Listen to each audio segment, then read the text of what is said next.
matin, tout le monde.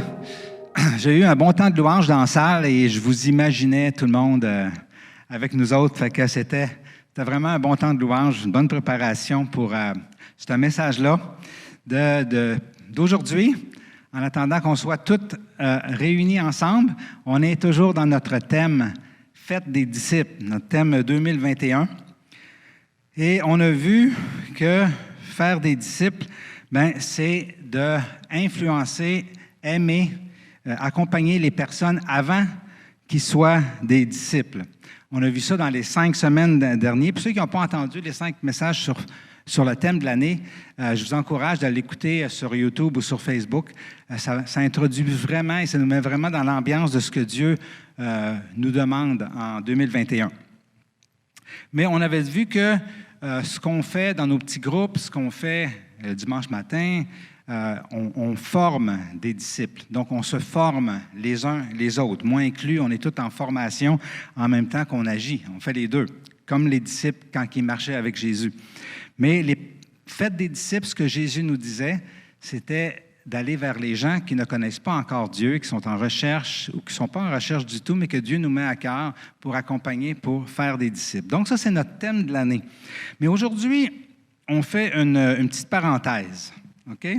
Même si c'est notre thème « Fête des disciples dans l'année », on s'est dit c'est important peut-être de s'arrêter et de se poser la question « C'est quoi un disciple? Okay? » Être disciple. Donc, on commence cette série de quelques dimanches que différentes personnes vont apporter et on va se poser ensemble la question « C'est quoi être un disciple? » Parce que si Jésus voulait faire des disciples, on est disciples. En tout cas, on devrait l'être.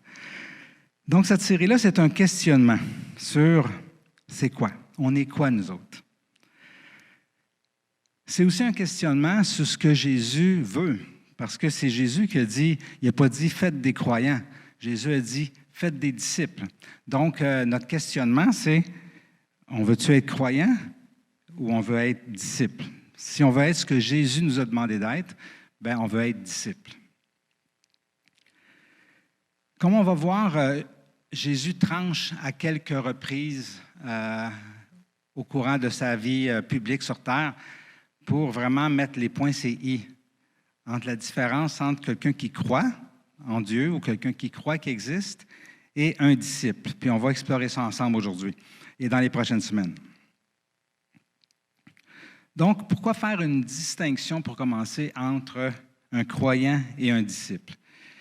Ce n'est pas écrit noir sur blanc dans la Bible, un croyant c'est ça, un disciple c'est ça, mais toute la parole de Dieu reflète un peu ces principes-là de la différence entre les deux. En fait, l'histoire de l'humanité nous montre la différence qu'il y a entre quelqu'un qui, mettons, fait juste pratiquer une religion.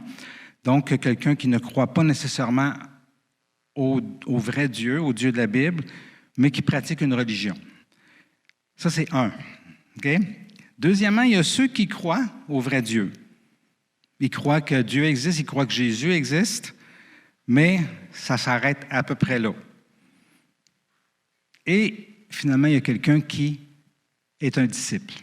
Et c'est ce qu'on va explorer ensemble. Ça veut dire quoi?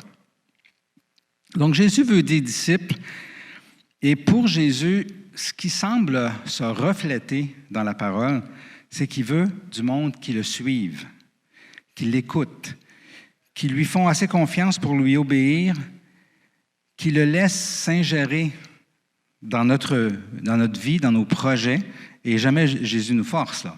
Donc, c'est tous des actes volontaires.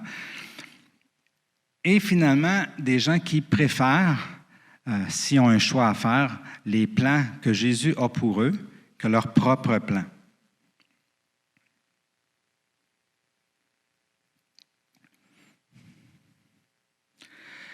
Il faut, quand on regarde au tout début de l'humanité, il faut comprendre quelle a été la tangente de l'humanité. Puis au tout début, tout le monde croyait en Dieu.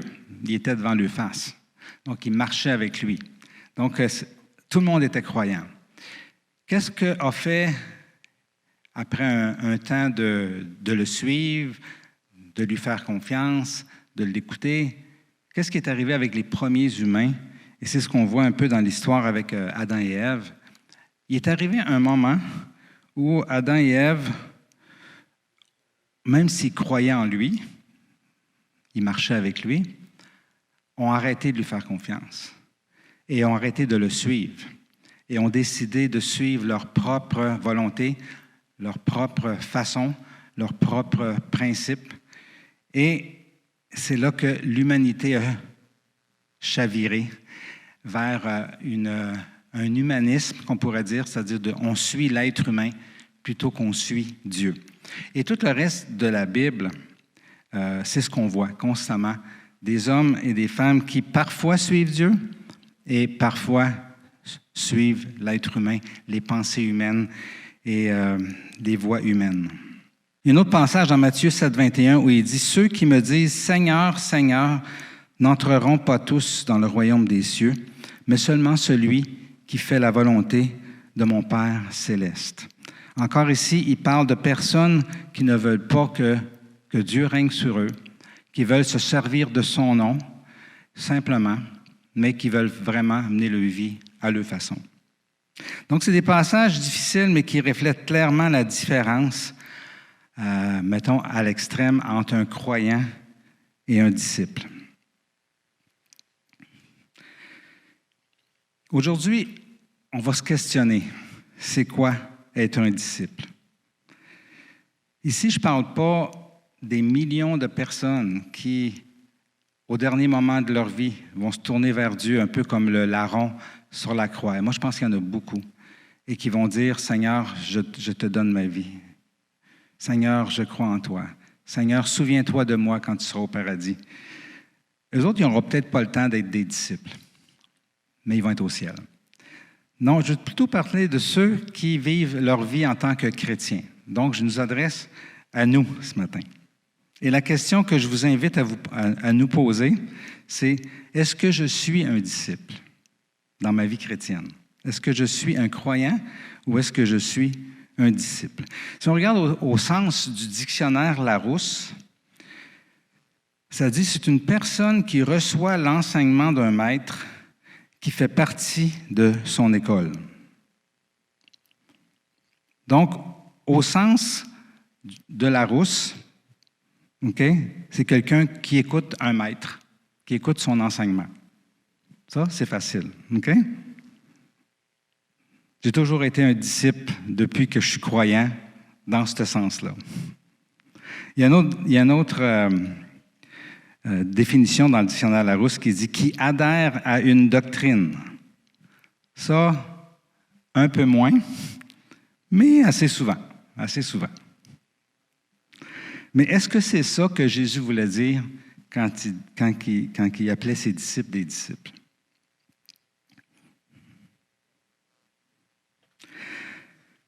Dans ma vie personnelle,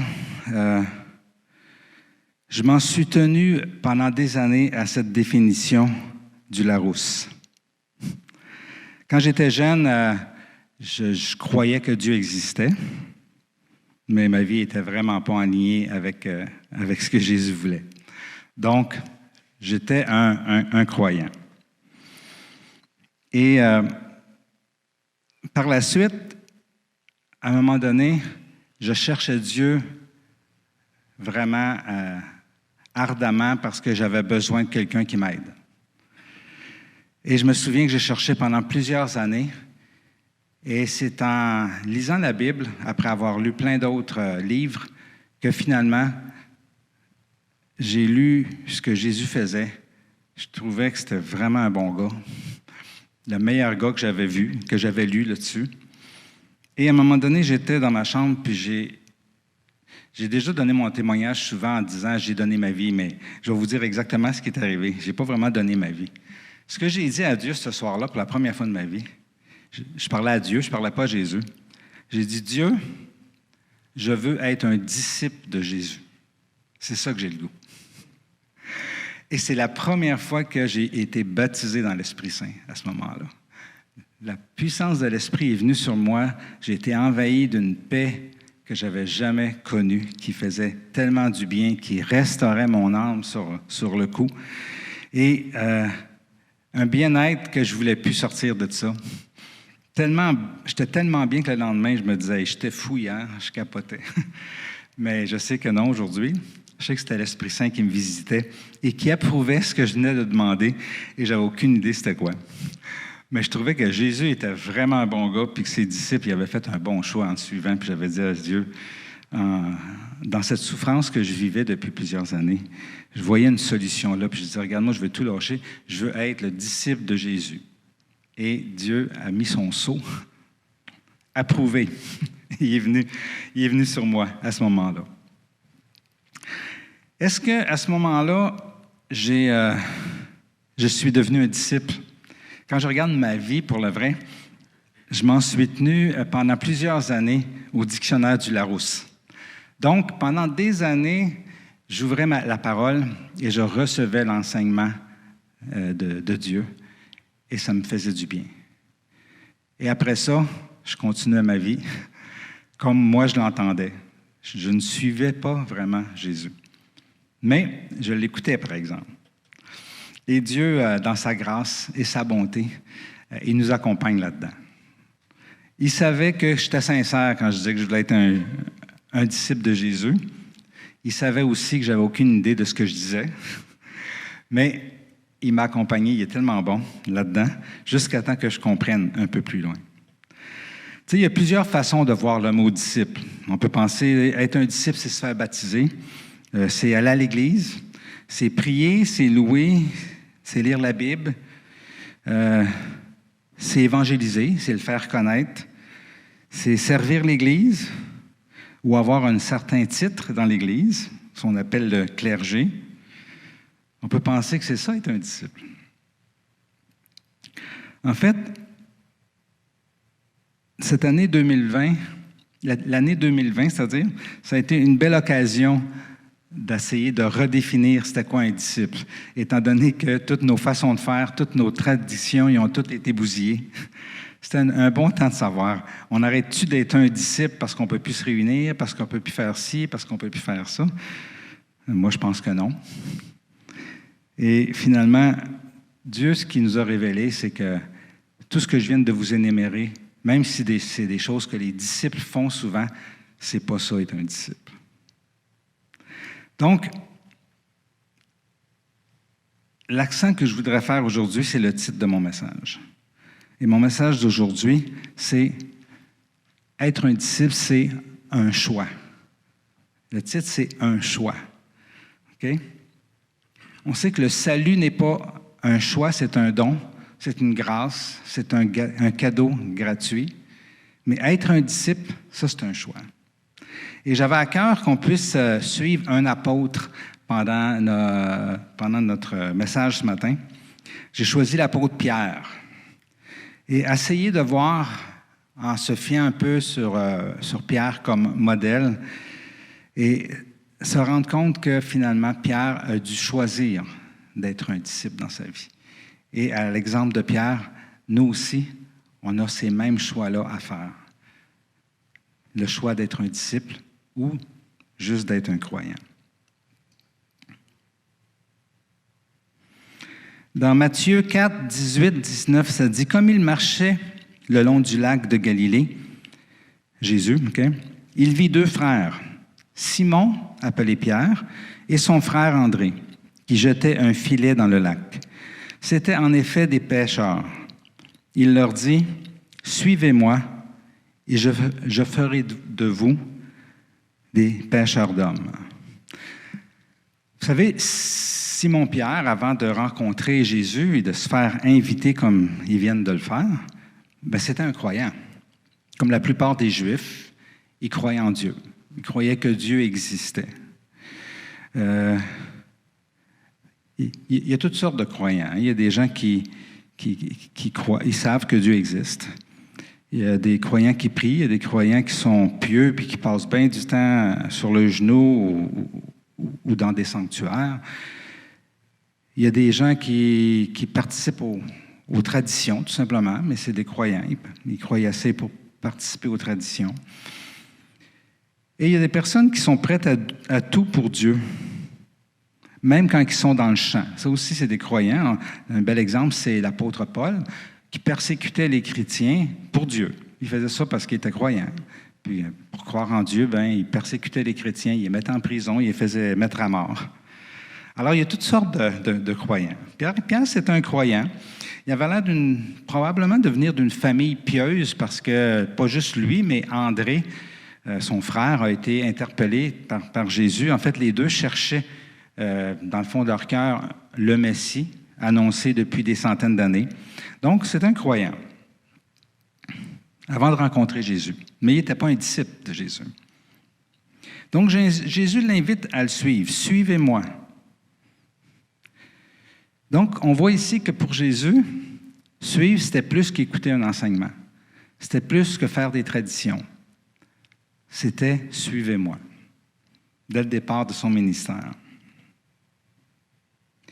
Jésus parle souvent de mettre en pratique la parole. Donc, pour Jésus, être un croyant, ça implique des actions. Et l'action que Jésus invite constamment à faire, c'est « suivez-moi ».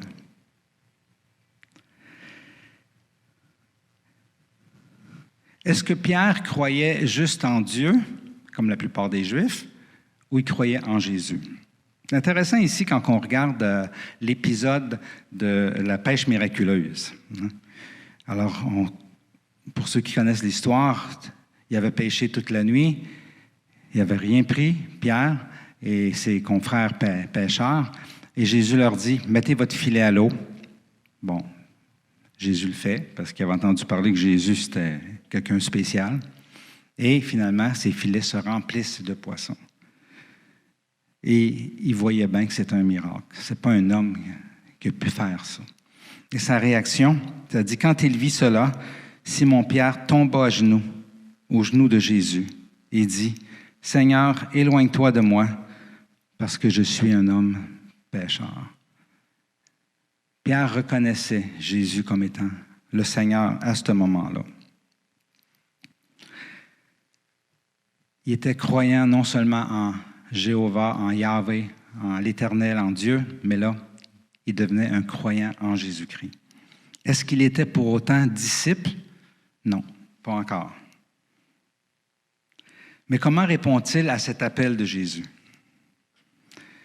Dans Matthieu 4,20, il répond, c'est écrit, « Aussitôt ils laissèrent les filets et le suivirent. » Le réflexe de Pierre, ça a été, il a tout laissé et il le suivit. Il est devenu un disciple. Pourquoi il est devenu un disciple? Est-ce que la puissance de l'Esprit à ce moment-là l'a convaincu ou si lui a fait un choix? Ce qu'on voit fois après fois dans la parole, c'est que de devenir un disciple, c'est un choix. Dieu, il nous sauve gratuitement et il nous invite à le suivre. Et là, il faut dire oui ou non.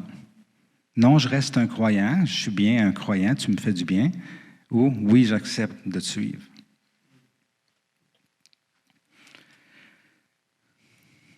Tout croyant a un choix à faire à un moment donné. Rester croyant ou suivre Jésus. Et Jésus nous appelle tous à le suivre. Est-ce qu'il y a certains croyants qui refusent de faire ce choix-là, de le suivre? On a ce passage-là de l'homme riche. Jésus lui dit, « Il te manque encore une chose, parce qu'il faisait tout ce que la loi prescrivait. Vends tout ce que tu as, distribue-le aux pauvres, et tu auras un trésor dans le ciel. Puis, viens et suis-moi. » Et la parole de Dieu, ça dit, lorsqu'il entendit ces paroles, l'homme devint tout triste, car il était très riche. Moi, j'aime ça, donner une suite aux histoires bibliques. Dans ma tête, je m'imagine qu'il a changé d'idée à un moment donné. Et dans la grâce, Dieu l'a accueilli. Qu'il a dit, « Ah ouais, finalement, je vais être un disciple. » J'espère. En tout cas, on ne sait pas, la Bible ne nous le dit pas. Les disciples de Jésus sur la terre laissaient tout physiquement et suivaient Jésus. C'est sûr que la majorité du temps, c'est pas physiquement, depuis que Jésus est mort et ressuscité puis qu'il est remonté au ciel, qu'on est appelé à le suivre, c'est plus spirituellement. Mais c'est la même chose.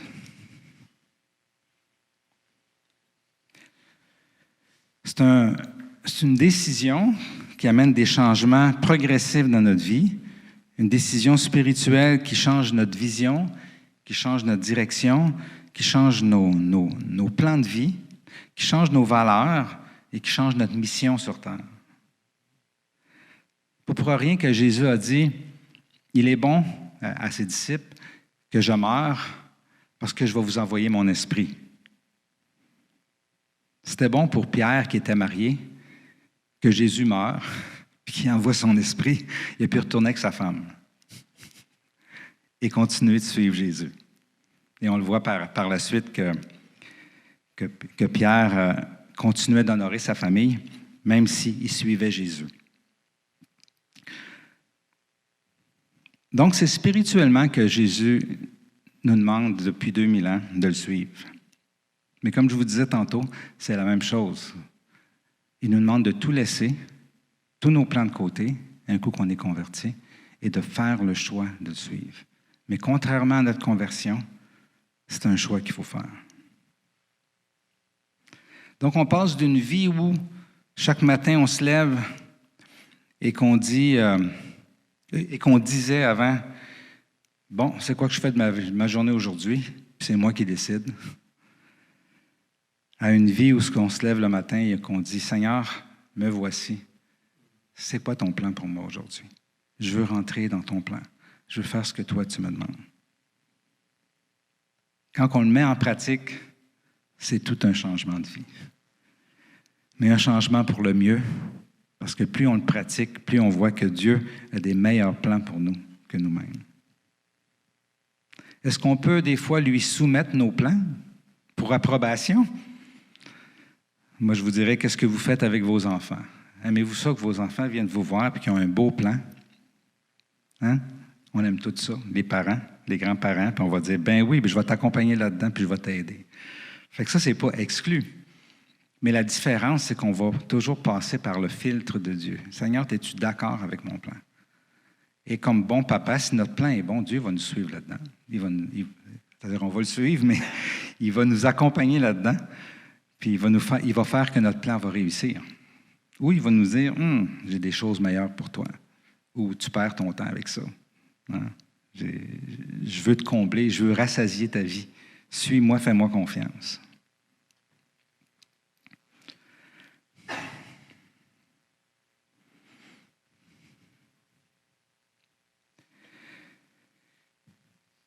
Pendant des années, ma vie chrétienne, ça a été de commencer ma journée en priant.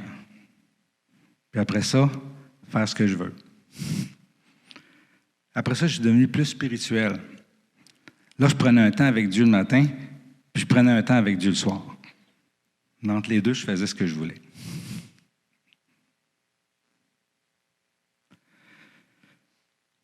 J'étais un disciple selon le dictionnaire Larousse. Ça me faisait du bien de passer du temps avec Dieu. Mais je n'étais pas prête à le suivre dans ma vie.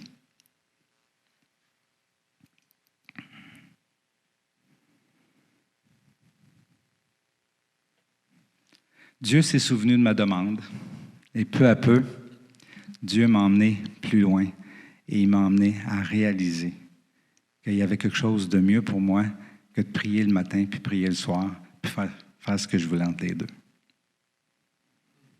Pierre fait le choix de tout laisser. On va faire un petit parcours avec lui de sa vie pour comprendre un peu. On va traduire être des disciples comme lui l'était physiquement, à être des disciples spirituellement pendant notre parcours. Les disciples, chaque jour, ils se lavaient, ils mangeaient, ils allaient faire leurs besoins, comme tout le monde. Ils ne demandaient pas la permission à Jésus pour ça. Donc, être un disciple, ce n'est pas être sous un joug pesant de contrôle. Parfois, souvent, ils n'étaient pas avec Jésus. Des fois, ils allaient faire le besoin dans leur famille, puis tout ça, puis ils revenaient, puis ils le suivaient. Mais le focus de leur vie était maintenant de suivre Jésus. Chercher son plan pour chacun de leur vie. Quand ils étaient disponibles, Jésus les enseignait. Jésus leur donnait l'exemple. Et Jésus leur faisait faire des choses et tranquillement, il les formait. Mais à chaque jour, il y avait un choix.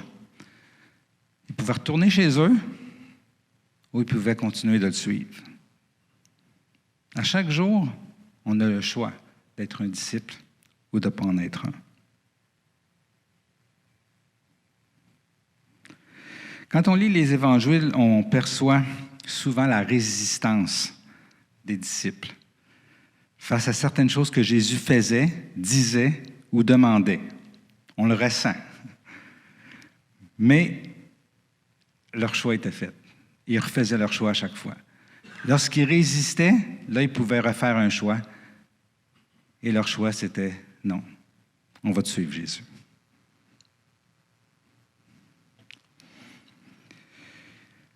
Peu à peu, en suivant Jésus, ils goûtaient les fruits du royaume de Dieu. Et plus il avait le goût de choisir d'être un disciple. Peu à peu, ils comprenaient que ce qui rassasie vraiment l'âme, c'est de faire la volonté de Dieu. Mais chaque jour, il fallait qu'ils rechoisissent à nouveau. On va regarder d'autres événements de la vie de Pierre. À un moment donné, Jésus a à choisir des apôtres qui vont passer encore plus de temps avec lui. Ça dit dans Marc 3, 13, « Plus tard, il monta sur une colline avoisinante et appela ceux qu'il voulait, et ils vinrent à lui. Il désigna ainsi 12 hommes qu'il nomma apôtres, et qui devaient passer, et qui devaient être constamment avec lui. » Pierre suivait déjà à ce moment-là Jésus. Mais là, Jésus l'a choisi pour qu'il passe encore plus de temps avec lui. Il fallait qu'il fasse un choix. Est-ce que j'accepte ce nouveau poste ou non? Est-ce que je reste un disciple dans ce que Jésus me demande ou je redeviens croyant? Dieu met des opportunités constamment devant nous et à chaque fois, on a un choix à faire. Est-ce que j'accepte ce que Dieu m'offre ou je reste croyant puis je fais ma besogne à moi? Il faut faire attention là-dedans, ce n'est pas parce que quelqu'un vous invite à faire quelque chose que c'est Dieu. Quand quelqu'un vous invite à faire quelque chose puis il dit « Dieu m'a dit que tu devrais faire telle affaire », demandez à Jésus pour que ce soit lui qui vous le confirme. Petite parenthèse en passant. On continue à suivre Pierre.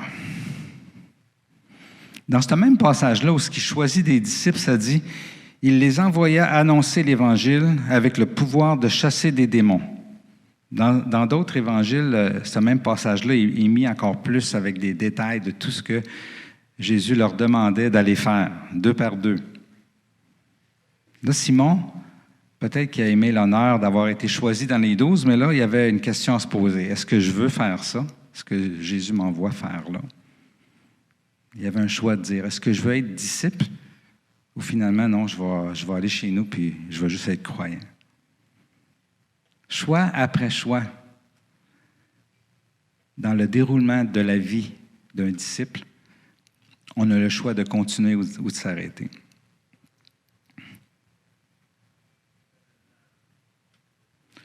On regarde un autre passage. C'est le passage où ce que Jésus leur demande à ses disciples, « Vous, qui dites-vous que je suis? » Et ça dit dans Matthieu 16, 16 et 17, « Simon-Pierre lui répondit, « Tu es le Messie, le Fils du Dieu vivant. » Et Jésus lui dit alors, « Tu es heureux, Simon, fils de Jonas, car ce n'est pas de toi-même que tu as trouvé cela. C'est mon Père céleste qui te l'a révélé. » Wow! Quel honneur! 12 apôtres, un seul qui reçoit la révélation, c'est Simon-Pierre. Jésus lui dit, devant tout le monde, « tu es heureux. Dans sa tête, il devait sous-entendre plus que toutes les autres ici, parce que mon Père vient de te faire une révélation. Hein? Des fois, après un bon coup, comme ça, il faut faire un choix. J'ai atteint l'apogée, je prends ma retraite, je deviens croyant et j'arrête disciple, ou je continue d'avancer.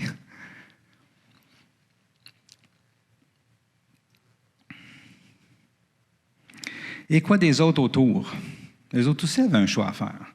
Comment ça se fait que Jésus dit à Simon, « Tu es heureux parce que tu as reçu la révélation. » Puis nous autres, il ne nous dit pas ça. Les autres aussi avaient un choix à faire. Comment ça se fait que lui a reçu ça, puis nous autres, non? Est-ce qu'on veut continuer à être des disciples, où on retourne chacun chez nous, et on continue juste d'être croyants et s'asseoir sur notre garantie qu'on va aller au ciel parce qu'on est croyant? Tous les disciples devaient être brassés un peu. On l'a vu dans d'autres passages qui étaient brassés pour moins que ça. Mais ils font le choix de continuer d'être des disciples. Ce n'est pas juste des honneurs qui ont mis Pierre devant le choix, bien entendu, d'être un disciple ou d'un croyant. À un moment donné, il y a un épisode. Ça dit, à partir de ce jour, Jésus commença à exposer à ses disciples qu'il devait se rendre à Jérusalem et subir de cruelles souffrances de la part des responsables du peuple, des chefs des prêtres et des spécialistes de la loi, et être mis à mort, et ressusciter le troisième jour. Quand ça devient moins le fun, les miracles, c'est le fun, Jésus ressuscite des morts, il y a 5000 personnes qui le suivent, il nourrit tout ce monde-là, c'est le fun de suivre Jésus. Mais là, il dit qu'il va être mis à mort. Quand l'épreuve arrive comme ça, quand le vent tourne tout d'un coup, on a un choix à faire. Est-ce que je continue de le suivre, lui qui dit qu'il va être mis à mort, alors que moi, je pensais que ça deviendrait un chef de l'État d'Israël qui combattrait contre les Romains? Quand ça ne fait pas notre affaire, quand ça ne suit pas le cours de ce qu'on s'attendait, il faut faire le choix. Est-ce que je veux continuer d'être un disciple de Jésus? Et là, non seulement ça, mais Pierre s'approche de Jésus et lui dit, « Que Dieu t'en préserve, Seigneur, cela ne t'arrivera pas. » Qu'est-ce que répond Jésus? Jésus se retournant lui dit, « Arrière, Satan, éloigne-toi de moi. Tu es un obstacle à ma mission, car tes pensées ne sont pas celles de Dieu, mais ce sont des pensées toutes humaines. » Aïe. Ça, c'est tout un coup à recevoir. Après recevoir des coups de même dans ta vie chrétienne, ça arrive dans l'Église qu'on reçoit des coups. Puis c'est pas toujours des bons motifs. Là, Jésus, lui, on peut pas chialer contre ce qu'il a dit. C'est Jésus, c'est Dieu. Des fois, c'est des plus mauvais motifs qui nous donnent des coups. Et là, on a un choix à faire. Est-ce que je continue d'être un disciple de Jésus? Ou finalement, je me retire, puis je vis ma petite foi tranquille, sans nécessairement suivre Jésus? Pierre, il y avait un choix à faire ici. Après s'être fait rejeter, comme on le sentirait un être humain, même si ce n'était pas ça, est-ce que je continue de suivre cet homme-là qui vient de me dire cette affaire-là? Mais qu'est-ce que disait Jésus à Pierre en même temps? Hein? Il dit croire. Juste croire, ça peut te faire croire ce que tu veux. Mais être disciple ne va pas toujours t'emmener dans des lieux confortables. Mais sans aucun doute, malgré les vallées de l'ombre de la mort, malgré les bouts difficiles à comprendre ou à vivre, ça va t'emmener vers les verts pâturages et l'eau paisible vers laquelle je veux t'emmener. Plus on continue de lire l'histoire des disciples et de Pierre, plus on voit que des choix étaient à faire constamment. Une fois, Jésus leur dit, ou Pierre lui pose la question, « Seigneur, si mon frère se rend coupable à mon égard, combien de fois devrais-je lui pardonner? Irai-je jusqu'à 7 fois? » « Non, lui répondit Jésus, je ne te dis pas d'aller jusqu'à 7 fois, mais 70 fois, 7 fois. » Oi! Être un disciple pour une fois, c'est correct, là. Si tu me demandes de pardonner 7 fois, celui qui me fait du tort 7 fois, peut-être en me forçant, je vais continuer d'être un disciple. Mais là, tu me dis 7 fois, 70 fois, toujours pardonner à quelqu'un qui me refait tout le temps la même affaire. Je suis plus sûr. Là, si je veux être un disciple, je vais peut-être être bien juste d'être un croyant. Heureusement que Jésus nous rassure. Ce qui est impossible à l'homme est possible à Dieu. Ça, c'est notre assurance dans tout ce que Jésus nous demande. On oublie trop souvent que Jésus nous ne demande rien que l'on fasse par nos propres forces, mais qui est toujours là pour nous accompagner. Il y a un épisode intéressant aussi où Pierre avait décidé de ne pas être un disciple. C'est lors du dernier repas, lorsque Jésus décide de laver les pieds de ses disciples. Ça dit, Jésus savait que le Père avait tout remis entre ses mains et qu'il était venu auprès de Dieu et allait retourner auprès de lui. Il se leva de table pendant le dîner, posa son vêtement et prit une serviette de fin lin qu'il noua autour de la taille. Ensuite, il versa de l'eau dans une bassine et commença à laver les pieds de ses disciples, puis à les essuyer avec les serviettes qui s'étaient nouées autour de la taille. Alors Pierre s'approcha de Jésus dans Matthieu 18, 21, 22. « Seigneur, Simon... » Attends un petit peu. Je ne suis pas dans le bon verset. Excusez. Dans Jean, plutôt. 13, 6 à 8. Quand vint le tour de Pierre, celui-ci protesta. « Toi, Seigneur, tu veux me laver les pieds? » « Non. Tu ne me laveras pas les pieds. Sûrement pas. Ici, non, je ne te suis plus là. Pour ça, je ne suis pas ton disciple. » Et on sait que Jésus lui dit, « Si tu ne me laisses pas laver tes pieds, tu n'es pas mon disciple. » Fait que Jésus, il dit, « Là, je vous ai donné une leçon.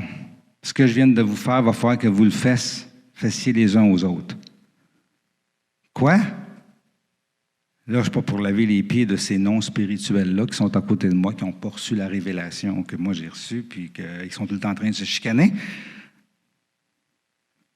Jésus dit, si tu veux être mon disciple, oui, il faut que tu lui laves les pieds à lui aussi. À ceux que tu t'apprécies le moins, que moi j'ai choisi, je veux que tu lui laves aussi les pieds. Et là, on a un choix à faire. Être un disciple ou de ne pas être un disciple. On se souvient que Pierre ne l'a pas eu facile quand on pense à tout ce qui s'est passé ce soir-là. Jésus a été arrêté. Pierre, il venait de vivre ça, cette intercation-là avec Jésus. Là, Jésus est arrêté. Là, Pierre, il sort son épée, il frappe le serviteur du grand prêtre. Jésus répare sa gaffe, il répare l'oreille que Pierre avait coupée, puis il dit à Pierre, remets ton épée à sa place. Un autre coup. Tout le monde fuit, tout le monde s'en va. Un autre coup. Et pour le comble, pendant la nuit, comme Jésus l'avait annoncé, Pierre le renie 3 fois. Ça dit, le Seigneur se retourna, posa son regard sur Pierre. Alors Pierre se souvint de ce que le Seigneur lui avait dit. « Avant que le coq ne chante aujourd'hui, tu m'auras renié 3 fois. » Il se glissa dehors et se mit à pleurer amèrement. Pierre, il y avait 2 choix ici. Soit qu'il disait, finalement, je suis un pourri, je suis un vaurien, j'en vaux pas la peine, je ne suis pas à la hauteur, je ne suis pas digne. Non, finalement, je ne peux pas être un disciple. Oui, il avait le choix de croire que Jésus pardonne. Se souvenir que Jésus savait qu'il était pour le renier, puis il ne l'avait pas rejeté pour autant. Et croire qu'il était assez plein d'amour pour le recevoir les bras ouverts. Il dit, viens mon fils, viens, je t'accueille. Si tu veux continuer d'être mon disciple, on continue. Pierre a décidé de continuer d'être un disciple. Et comment souvent on se disqualifie. On vit des épreuves, on vit des déceptions par rapport à nous-mêmes, on retombe dans des vieilles habitudes et on se disqualifie nous-mêmes d'être un disciple. Dieu nous demande d'avoir la foi en son amour et en sa grâce, qui pardonne et qui ne cesse de pardonner. Être un disciple, c'est un choix qu'on fait à tous les jours de notre vie. Peu importe ce qu'on a vécu la veille, peu importe la déception qu'on a pu avoir la veille, peu importe la déception par rapport à nous-mêmes ou par rapport aux autres. C'est un choix qu'on doit faire. Dans Luc 14, 27, Jésus il dit quelque chose. Il dit « Celui qui ne porte pas sa croix et qui ne me suit pas ne peut pas être mon disciple. » Et c'est ici que ça devient clair. C'est quoi être un disciple pour Jésus? Le même passage, si on lit les versets qui viennent juste avant, ça dit « De grandes foules faisaient route avec Jésus. Il se retourna et leur dit, « Si quelqu'un vient à moi, sans me préférer à son père, sa mère, sa femme, ses enfants, ses frères et ses sœurs, et même sa propre vie, ne peut pas être mon disciple. » Ici, Jésus choisit les choses qui ont plus de valeur dans la vie de ceux à qui il parle, pour leur faire comprendre que si tu veux être mon disciple, tu laisses tout de côté et tu me suis. Ça ne veut pas dire que tu négliges ta famille envers qui tu as des responsabilités et tout ça, que tu arrêtes d'honorer ton père et ta mère. C'est pas ça que ça veut dire. Ça veut dire toutes ces choses-là que tu veux faire pour ceux que tu chéris, tu vas le faire mieux si tu me mets en premier, si tu me mets en priorité et tu acceptes de me suivre en premier. Tout le reste va aller mieux, tu vas voir.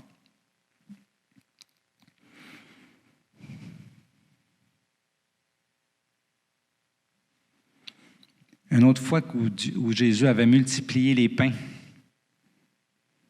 Et plein de monde le suivait parce qu'il avait multiplié les pains.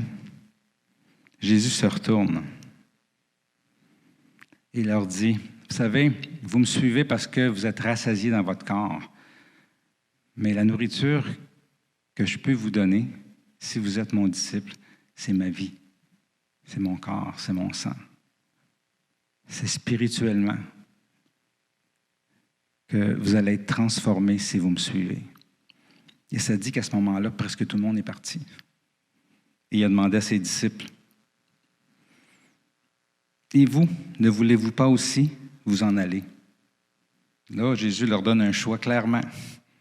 Est-ce que vous voulez continuer d'être mes disciples après tout ce que vous venez d'entendre? Ou vous voulez vous en aller comme tous ceux qui sont partis? Et Simon-Pierre répond, « Seigneur, à qui irions-nous? Tu as les paroles de la vie éternelle. »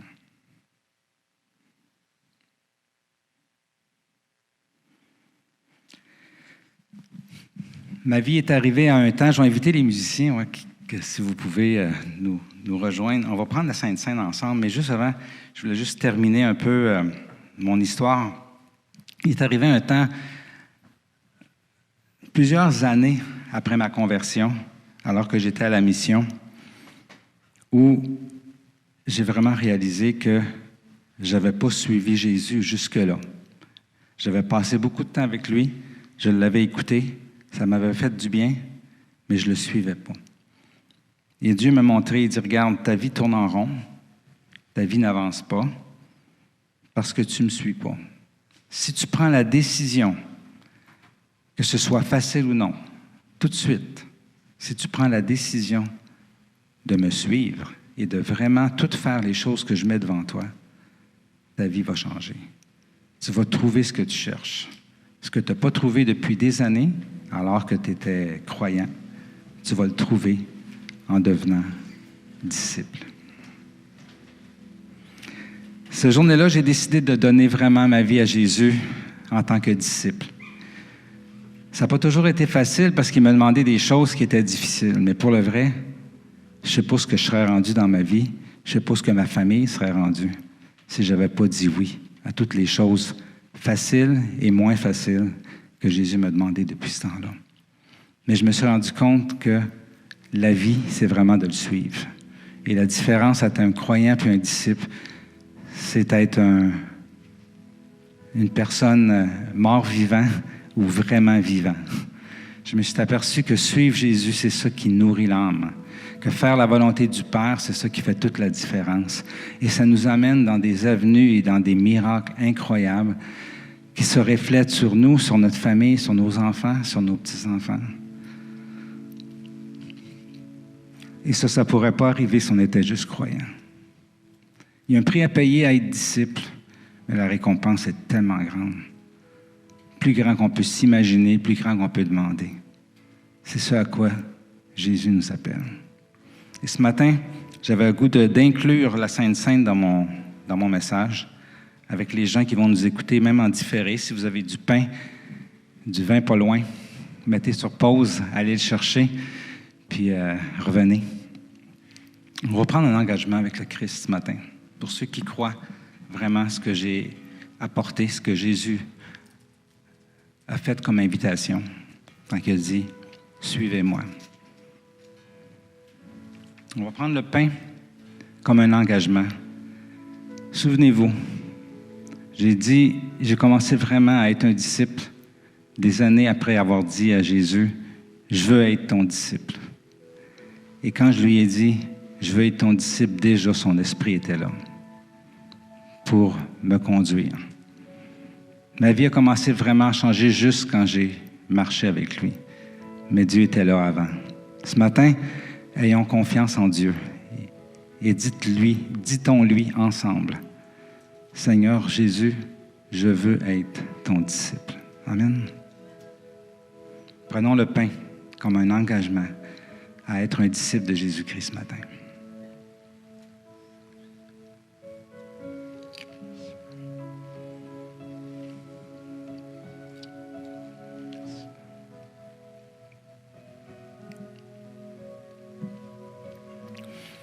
Jésus a dit que la coupe de son sang, le vin représentait la coupe de son sang qui a été versée pour nous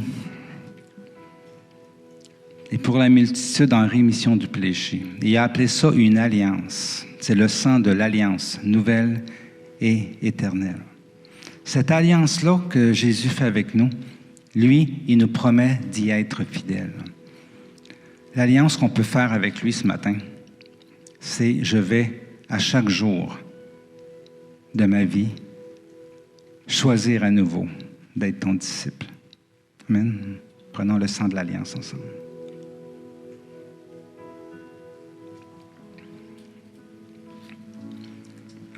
Seigneur, viens bénir chacune de nos âmes qui se sont engagées ce matin à être tes disciples. Notre confiance est en toi et c'est toi qui vas accomplir ce miracle. Tu nous demandes juste de choisir, toi tu fais tout le reste. Seigneur, on a confiance que le choix qu'on va faire à chaque jour de te suivre, tu vas le combler avec les signes et les prodiges que tu as promis. Fais juste nous assister et nous donner la force et la puissance, en plus du vouloir, de pouvoir accomplir ce que tu nous demandes de faire. Et on sait, Seigneur Dieu, que le monde va être bouleversé de la bonne façon par notre engagement. Au nom de Jésus. Amen.